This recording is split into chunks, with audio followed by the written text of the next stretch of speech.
All right, man. Welcome to Pennies of Plenties, man. It's another great episode we got, man. Before we get started, I want to shout out the merch Kingdom, man. Y'all gotta go cop it. I'm gonna put some more video. I'm gonna put more pictures of it on the final video. But yeah, man, go show them love. Go cop it. Shit going crazy.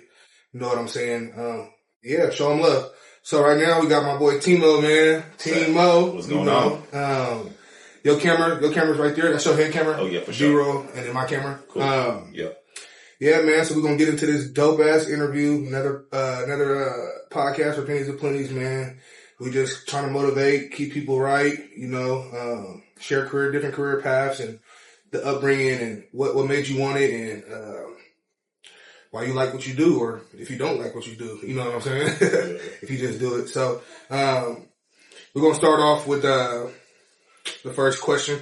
Let's kind of like introduce yourself to the fans and the people that's watching us.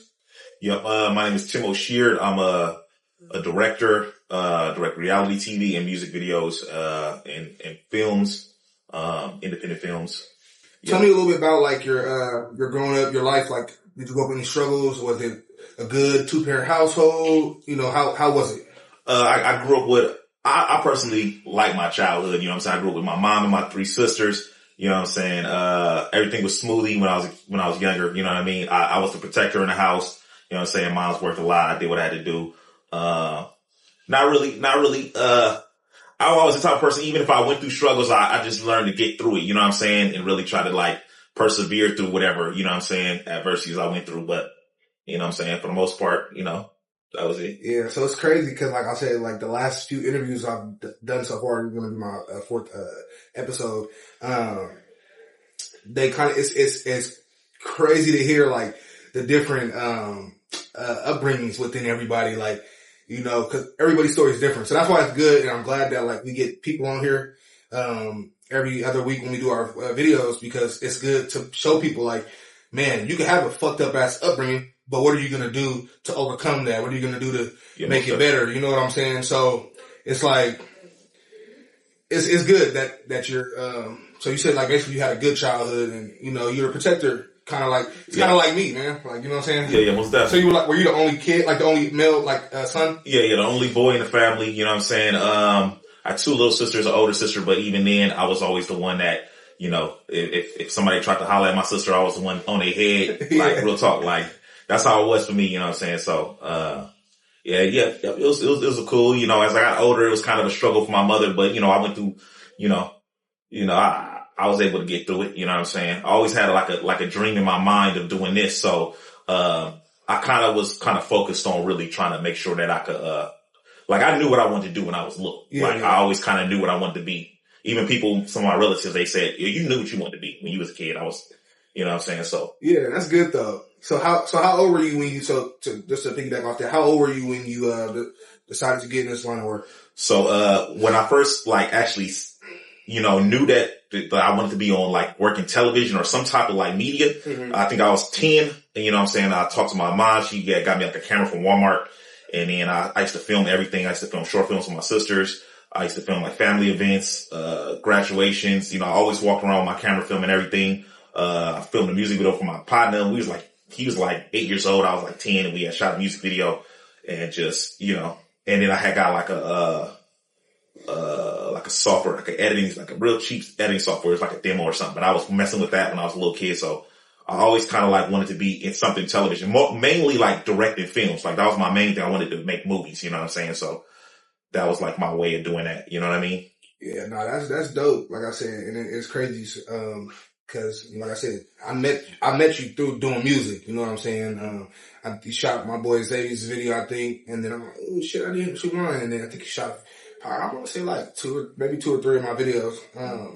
Yeah. So tell us a little bit about what you do. So you could give us, a little bit of detail and range of what you do on a day-to-day basis when it comes to, filming and videography. Okay. So currently I'm mainly shoot reality TV. I still shoot music because I'm shooting a music video tomorrow, but, I shoot reality TV. So, once a month I get booked, sometimes twice. I get booked in a different state. I usually fly or travel to either the main places that I film is Vegas, Texas, Atlanta, and in Florida. So, and then I either go out there, we film for about between 3 to 5 days, and after the show is done, if I'm the editor, I come back and edit it. A lot of the projects I work with this network called the Knicks Network, I'm the head editor. So I usually have an office out here, and I just usually sit in the office and edit all day, and either edit in the reality shows. I have a lot of networks that I work for send me content from Atlanta, and I edit those shows too. So that's what I do currently right now. And then music videos, I don't shoot as many music videos as I used to, but I still get calls for music videos, and I'll pull up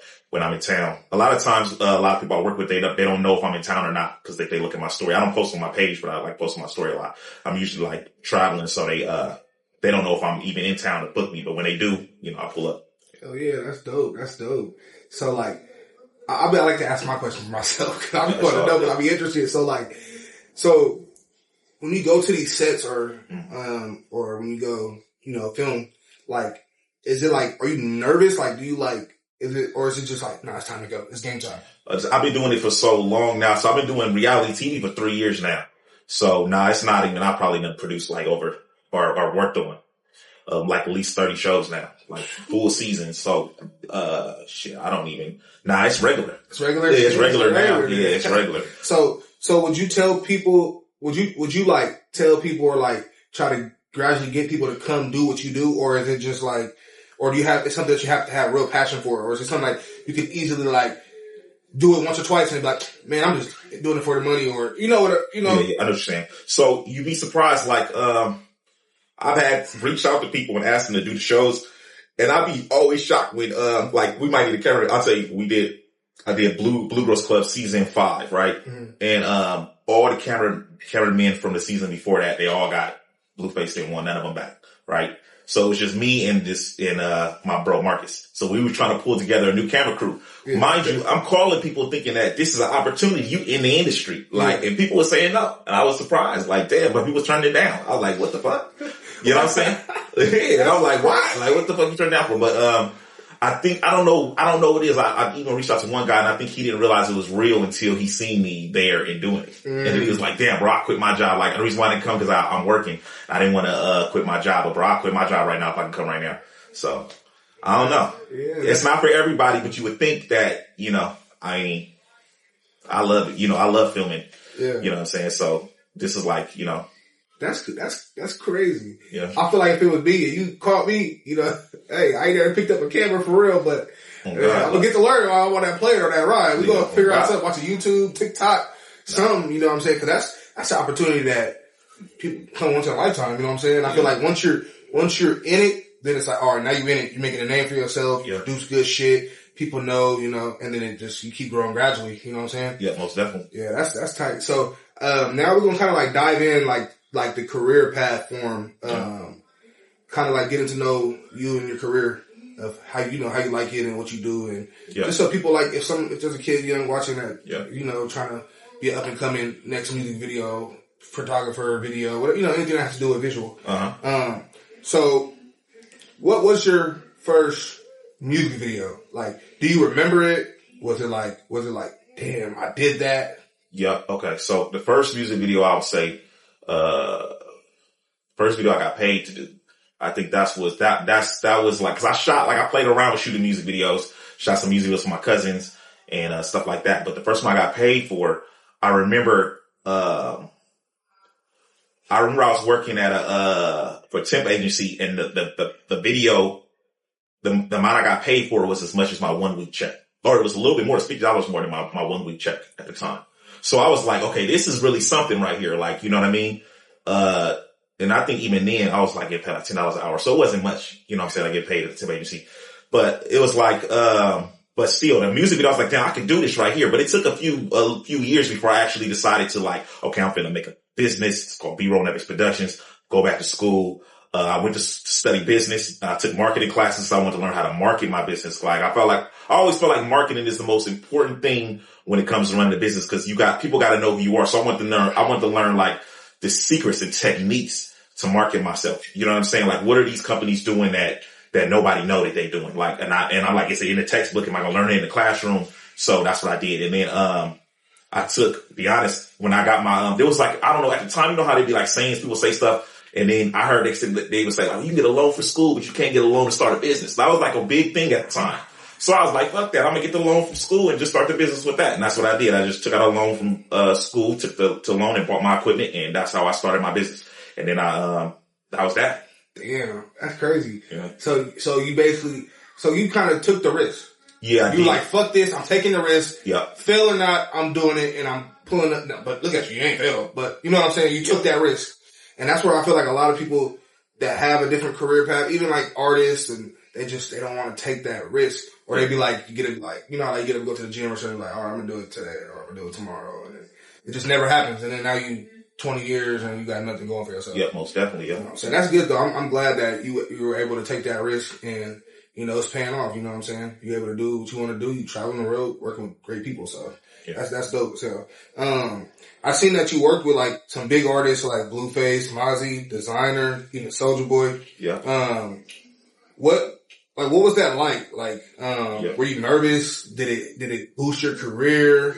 Yep. So those, like, when you get like certain artists, like being a music video director, when you get certain artists that you work with, then it brings a lot of eyes to your page. You know what I'm saying? So every time I work with like a notable artist or somebody, it always kind of boosted me up. So like, I remember the first time I did, like Neptune Pharaoh, I worked with him, and then it just brought a lot of attention to my page.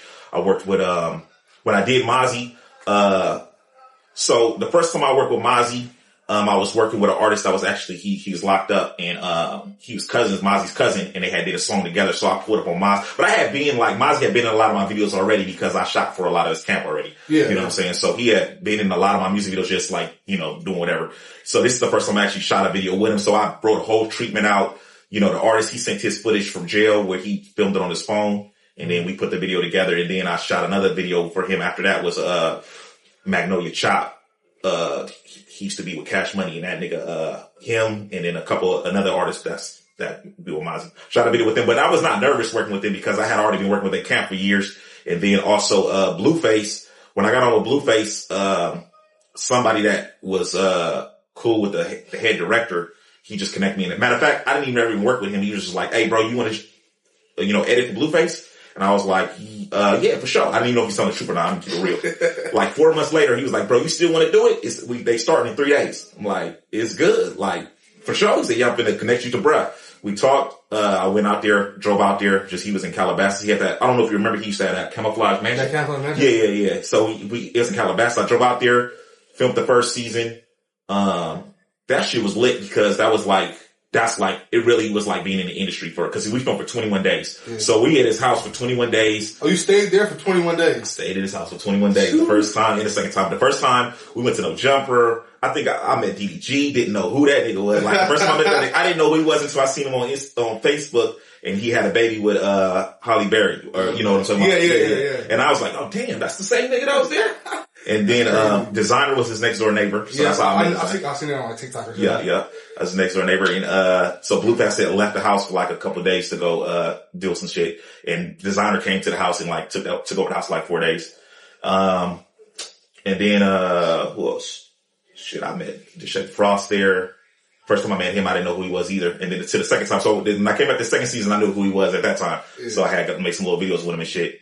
Like some little, just like some little phone videos with him. That's tight though. That's hella raw. Like, just for you to be able to say like, damn, I worked with all these, cause everybody that you named got plaques. It ain't like a one hit wonder. Like, you know what I'm saying? Even like with Blueface right there, he got out of jail. He going gravy. Like, you know what I'm saying? He got dropping new music, but he's got records. Most definitely. That's hella dope. Like, you could put that on your resume. Like, someone can't just come and play with you like, oh, nah, you worked with credible artists. You know what I'm saying? Yeah, most definitely. I also, in my head, cause I want to ask you a question, but I was like very intrigued with the story you were telling me. Has there been an artist that like you worked with, but you thought maybe like it was going to be a different encounter than what it was? Like, have you ran into like an artist like you're like, damn, like everybody makes him look weird or make him seem different. You know what I'm saying? And then you like, nah, this nigga hella cool. Or it could be a female. Like, I don't know. Let me think. Most of the time, it's usually like that with a lot of people that, I work with. I seen a notice they have a certain type of personality. So, it's almost like, the way that they take their shit, so they take it professional. I don't want to say serious, but professionally. Like it's a certain type of professionalism that the artists behind the scenes, they take their shit. It's just not all fun and games. You don't think it's just like, it's all by chance. This is a person that's intricately plotting how their image is going to look and how they're going to be portrayed. You know what I'm saying? Yeah. You know what I mean? So, I'm always surprised by that. Like, especially like doing reality TV, just working with, I work with, I don't know if you know, he's a big Florida rapper named, Chaotic. And I did a show, a little scrappy and chaotic, but pretty much they, just the way they conduct themselves, the humor that they bring when the cameras is on, just little shit like that. You notice shit like that, or like, just the way that they move and the way that they take even the set and everything. They take that shit super serious. They take it seriously because they know that, quality. That's what it is. It's like a certain level of quality. Like we gotta have a certain standard of quality because they know that that's industry standard. If that makes sense. You know what I'm saying? To produce good work. So, you know what I'm saying? Yeah. That's tight, man. And, so like, for me personally, I wanted to know, like, out of all, like, your videos you have, right? We're talking about music videos right now. What would you say was your top 3 best work? Obviously, you know you produce good work, but what is something you like, damn, like, make the set was just perfect. You know what I'm saying? Everything worked out. Like, you know what I'm saying? Like, everything that played into the video. Okay. Not just, cause obviously I know you give out good work. You know what I'm saying? I'm not gonna say, oh, you make this person's video better than this person's, but what would you say is your top 3, or it can even be your top 5 that you can name off the top of your head, like, damn, everything planned out how it was. This was amazing, like, set, and, you know, stuff like that. Okay. I don't know. I know a lot of videos I shot for you always turned out dope. It was dope. Nah, real talk. If I say everything turned out, what would I say? I don't know. I would say more so like what role did it play? Like the first video I shot on my B-roll Network Protections. I wouldn't say that that's probably was my best video, but after I shot that video, that's where people started noticing that I could shoot videos. It was a video for an artist named YC. And then, I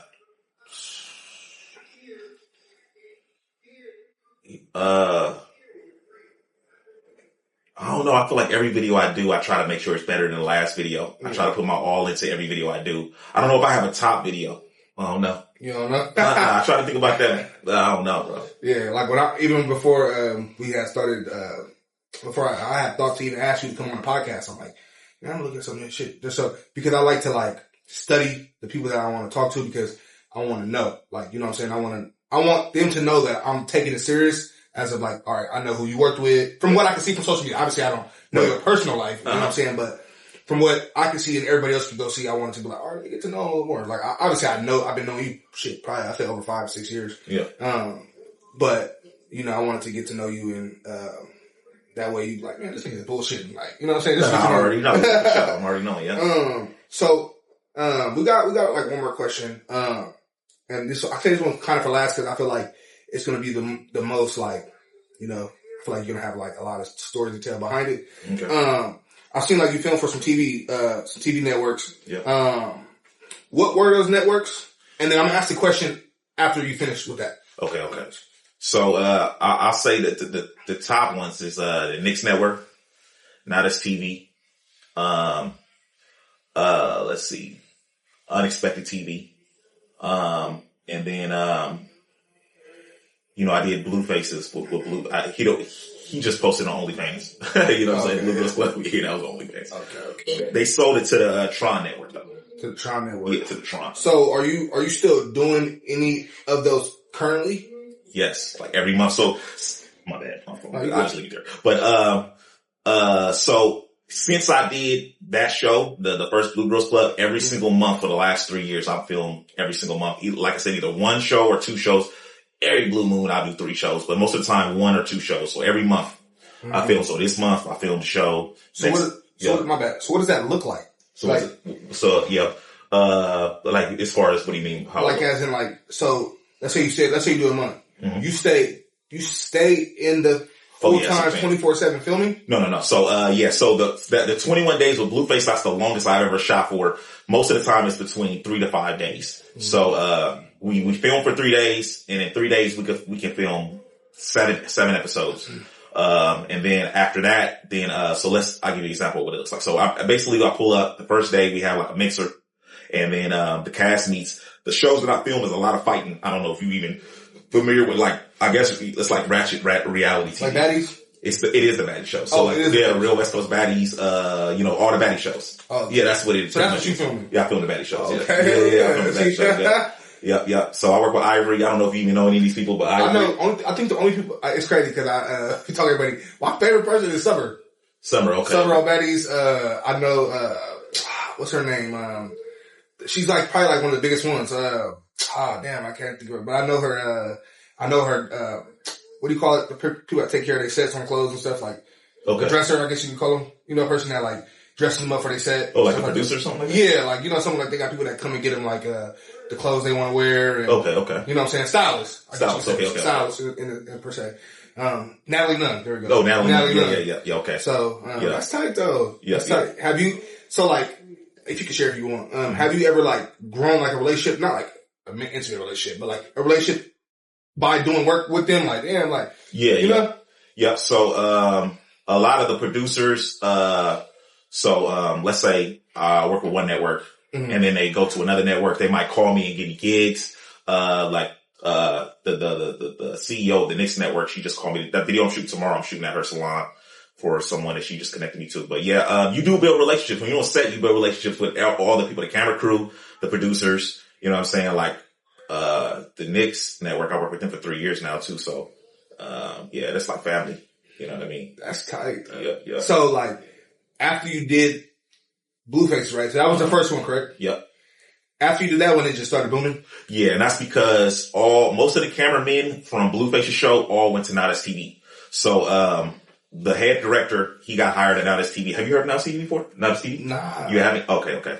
I'm gonna look into it though now. You ever heard of like South Central Baddies or anything like that? Yeah, I heard of Baddies. Yes, like, South Central Baddies. So South Central Baddies and regular Baddies is two different things. Yeah, two different ones. Yeah. Is it the same? There's multiple different baddie shows now. Like, so it's just baddies everywhere now. Yeah, they got one blew up. They got all kind of baddies. Like different Florida baddies. They got, every city got a damn baddie show.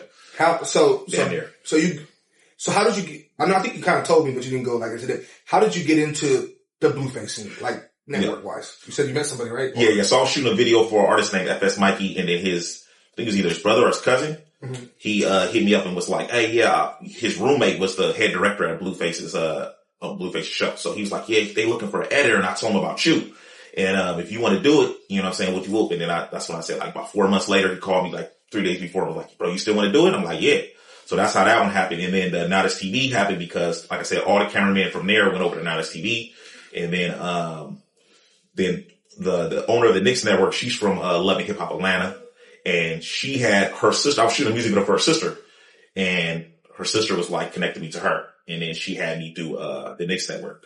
And then I've been with the Knicks network since the beginning now. So that's like my main network that I work with the most. Knicks the Knicks network. Yep. NYX. What are some baddies? Yep, the baddies. So that's the most knowledgeable thing that's coming off that channel? Yeah, so there's other shows too. So we film shows like, we got a show we're working on right now that's out actually right now called What It Duel, season 2. There's so many shows. Like, we had a love show that we did with, Nye 2 Times. I don't know if you heard of her before. Nye 2 Times. We had a love show with her. Like I said, I did a little scrappy show on Now That's TV, called Choose a Side, where the girls, one dude gets one side of girls, another dude gets another side of girls, and then they have to choose which ones they want. That's tight. Yeah, so it's kind of like the 21 questions shit they be doing? Yeah, something like that. Yeah. That's tight. That's hella tight. Yeah. That's crazy. So I'm trying to think how basket. So obviously you like it. Mm-hmm. Each year, you said each month you do it. You've been producing a lot of episodes. Uh-huh. So I was gonna ask you, what's next in your career? Like, do you feel that you conquered enough now to where you just stand in the lane and, later down the road, or you want to like shoot like full on, like, I'm talking about Avengers, like movies shit? Yeah. Either movies or just a regular cinematic TV show, like a regular show where it's like, like a regular with a story. I'm trying to give you story plot. Like Ghost or some shit, or like, you know what I'm saying? Power or some like shit. Power or some shit. Yeah. Something like that. Like where it's just like a real storyline scripts. Yeah. Actors pull up, you know what I mean? And just do a regular show like that. Maybe, 6, 7 episodes and do it like that. That's what my next thing on my that's what I want to do next. I want to produce my own show and then put it out like that. That's crazy. I was just going to ask you, I said, in my head, do you think about starting your own network or your own show? Like, have you had thoughts about that? Yeah. So not my own network yet, but just, I know where to put it. Like I've been doing this long enough. So I know where, if I do a show, I know exactly where I can put it and get paid from the streams. So it won't be like, I'll be like starting my own app or nothing and then trying to get people to my app, which maybe eventually one day, but like as of right now, the main thing I'm thinking about is like producing a show, knowing exactly what the, streaming, a network that's already up and they have a good, whatever, like a good fan base. Yeah. And then just sending it to them and getting the streams. That's dope though. So it's like cause you already know how to edit. You already know how to film. You know what you need to film. So all you gotta do is get a crew. I'm pretty sure you got people that's locked in. So yeah, I see that working out for you, man. I hope nothing but the best for you. For sure. Take off, man. So I can be like, yeah, man, I know Timo. Like, shit, if you do some acting shit, you get a role in that. Yeah, hell yeah. I was fucking around and learn shit. Yeah. Like be in it. Yeah, I'll be in that motherfucker. Hell yeah. So don't forget about me when you start that. But nah, man, I feel like what you do, not a lot of people can do. But I feel like if there's someone out there that wants to do what you do, I feel like they just gotta buckle down and build connections. I feel like from what you're telling me, you have to, be on time, be there, be teachable. You get what I'm saying? 'Cause I'm pretty sure you had people that was mentoring you, right? Yeah. And I would say too, like something that I learned too is like, I say it's like, it's focused, but it's almost like having a healthy obsession. That's what I call it. Right? It's like having a healthy obsession with it. When you become obsessed with something, you think about it all the time, but it's healthy. You know what I'm saying? But you like, okay, I gotta do this to build this. And then consistency plus growth. You know what I'm saying? Cause a lot of people can be consistent, but you always thinking about growing in your consistency. So it's like, what can I do to kind of just level myself up just a little bit? Like, what can I do to outbeat myself the last time I did it? You know what I mean? You know what I'm saying? And that right there to me is like a formula for success, you know what I'm saying? Or at least when I say success, I just mean success and fulfilling your goal. Whatever your goal is, to be successful in fulfilling your goal, to me, that's what works for me. You know what I'm saying? And it's crazy that you say that because just like with this podcast, bro, me, my boy Quint, literally just started this, we almost a month and a half, 2 months in now. Yeah. Bro, I started with one little camera, two phones in my house, on my couch, my brother Dale. Yeah. Interviewed him first. And then literally you could ask him, every video we've progressed something better. Yeah. Because this is what I want. I'm doing it because I want to. Like, I want to see the outcome of it. You know what I'm saying? I want to keep growing. I want to build a platform for Sacramento. Like I said, I don't feel like we have that here. Right. We got this, but that ain't Sacramento. That's Bay Area. You get what I'm saying? I want people to be able to come on and show their brand, show what they do. Even I pull up to the set, like one of my videos I want to do later next year.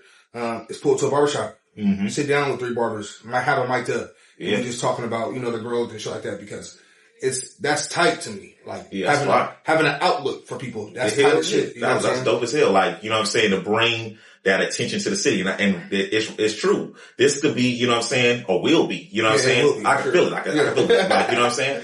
Yeah. So, hell yeah, man. For sure. Yeah, that's just the main goal, man. And that's why I appreciate that you did come on the show tonight. I hit you at the blue too because I was like, damn, man. Me each week is kind of hard for me because I'm like, damn, there's not too many people out here doing something. Yeah. You get what I'm saying? And it's like, I want new shit. I don't want to sit here and we're talking to hella rappers. It's not that I don't want that. But I know what you mean though. But I want it to be different, career paths. Right. Because what if someone, like literally, I'm pretty sure there's going to be someone watching the video that does videos or want to do videos and like, damn, man, and go follow you and tap in with you and go watch the videos and learn something from you. Yeah. You get what I'm saying? I want people to learn from what we're giving out. Hell yeah. Like, you know what I'm saying? I want it to be good food. You feel me? I want it to most definitely. Yeah. You watch it and when you watch it, you get something. You grow from even watching it. Like, damn, I watched that and it kind of like gave me an insight on this or inspired me to do that. You know what I'm saying? I could dig it for sure. Nah, that's dope. Well, man, I appreciate it. We're going to wrap it up. Sure, likewise, bro. If you want to shout out anything that you got going on, any projects or anything that you want anybody to watch or tap into, we can tag it in the video. Yep. Shout to Instagram out.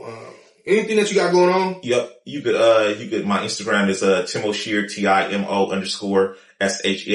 I do want to give a shout out to the Knicks Network, CEO Promise, and, Nay, you know what I'm saying? D Barbie too. You know what I'm saying? She one of the dopest artists out in the Bay. So, and Nate, she the president of the Knicks. Shout out to Cupcake Barbie too. Shout out to all y'all, man. Yeah, for sure. And then, yeah, for sure, man. If you want to tap in with some good ratchet TV, that's the Knicks is the spot to watch it. You know what I'm saying? And that's it right there, man. And, appreciate you too, my guy. Man, everything, man. Hell yeah. Hell yeah. We got it done. We chopped it up. I'm glad I had you on here, man. This is going to be a dope ass interview. But yeah, y'all, like I said, tap in with the Kingdom merch. I'm going to have that in the bottom of the description on YouTube. Probably the app to where you can buy it. Direct link on one of these short clips we're going to drop. But yeah, man, I appreciate y'all. Keep tapping in. Keep showing us love. We almost to 300 followers on our brand new Instagram page. We got something coming for you guys. We just did a cash giveaway. We're going to do something else. We're going to keep y'all more detailed throughout the weeks. But yeah, we love y'all. Keep supporting. Go like our, comment, share our last video. Get us to 1K subscribers on YouTube, man. We almost there. It's just we need y'all to help us push us over the top, man. Love y'all. We out. Shut up.